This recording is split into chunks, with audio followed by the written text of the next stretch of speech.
जीवन वह होता है जो शिक्षक हमें जीना सिखा दे। जीवन वह होता है जो शिक्षक हमें जीना सिखा दे। और परीक्षा वह होती है जो हमारा मूल्यांकन नहीं परंतु सिर्फ और सिर्फ हम पर दबाव बना दे।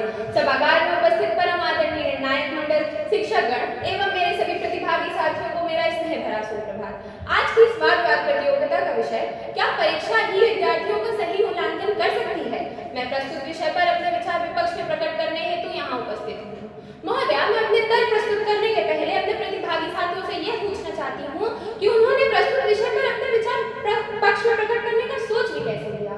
उन्होंने कैसे सोच लिया कि किसी छात्र के परीक्षा में अंक लाने से उसकी असली योग्यता का मूल्यांकन कर सकते हैं? महोदय, यदि उन लोगों को ऐसा लगता है तो माफी चाहती हूँ, परंतु मैं उनकी बात का साफ खंडन करती हूँ। यदि आप लोग जानते हैं थॉमस अल्वा एडिसन को, आइंस्टाइन को, इस बात से हम सभी बहुत अच्छे से परिचित हैं कि थॉमस अल्वा एडिसन अपने वक्त में पढ़ाई में अच्छे नहीं थे, परंतु क्या हम ये कह सकते हैं कि वे एक अच्छे वैज्ञानिक नहीं थे? महोदय, यदि आपको यह लगता है कि वे एक अच्छे वैज्ञानिक नहीं थे तो माफी चाहूंगी, परंतु मैं आपकी बात का खंडन करती हूँ। मेरे कई प्रतिपक्षी साथियों ने यह कहा कि यदि आपके परीक्षा में अच्छे अंक आते हैं तो आपके माता पिता, आपके परिवार वालों को समाज में इज्जत की नजरों से देखा जाता है। मैं उनसे ये प्रश्न पूछना चाहती हूँ कि वह इज्जत ही कैसी जो आपके बच्चे के अंकों से निर्धारित हो? वह इज्जत आपकी कैसे हो सकती है जो किसी और की परीक्षा में लाए हुए अंकों से निर्धारित हो? यदि वह इज्जत आपके बच्चों के अंकों से निर्धारित होती है तो माफी चाहती हूँ, परंतु वह आपकी इज्जत नहीं बल्कि आपके बच्चे की इज्जत है। और मैं अपने प्रतिभागी साथियों को यह बता देना चाहती हूँ कि जरूरी नहीं है कि जो बच्चा पढ़ाई में अच्छा ना हो उसमें कोई योग्यता ना हो।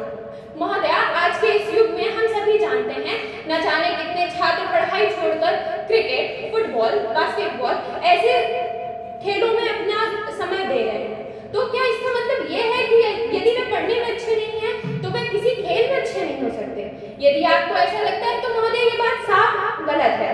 महोदय, मेरे कई प्रतिपक्षी साथियों ने यह भी बोला कि यदि छात्र के अच्छे अंक नहीं आ रहे हैं तो वह किसी काम में अच्छा नहीं हो सकता। चलिए मैं आपको एक उदाहरण देती हूँ। यदि नीट, जेई इन सब की परीक्षाओं में अगर सिर्फ और सिर्फ अंक ही परीक्षा का निर्णय देते हैं तो आप मुझे ये बताइए कि परीक्षाओं में आरक्षण क्यों होता है? यदि हर बच्चे के परीक्षा के अंक ही उसका हर कुछ निर्धारित करते हैं तो आरक्षण नाम का ये शब्द ही नहीं होना चाहिए। यदि आरक्षण होता है तो हमें पता है कि निम्न जाति वालों को आरक्षण के कारण कम अंक लाकर भी अच्छा पद मिल जाता है, परंतु जो जनरल कैटेगरी अर्थात जो ऊंची जाति के होते हैं उनको अच्छे अंक लाकर भी अच्छा पद नहीं मिलता। महोदय, ये कैसा शिक्षा प्रणाली का एक न्याय है? महोदय, अगर आरक्षण के कारण कई छात्रों को अच्छे पद नहीं मिल पाते तो क्या उनकी योग्यता पर हम लोग सवाल उठा सकते हैं? अतः मैं अपनी वाणी को विराम देते हुए इतना ही कहना चाहती हूँ, प्रतिस्पर्धा की अग्नि में जलकर ही प्रतिभा निकलती है। प्रतिस्पर्धा की अग्नि में जलकर ही प्रतिभा निकलती है। धन्यवाद।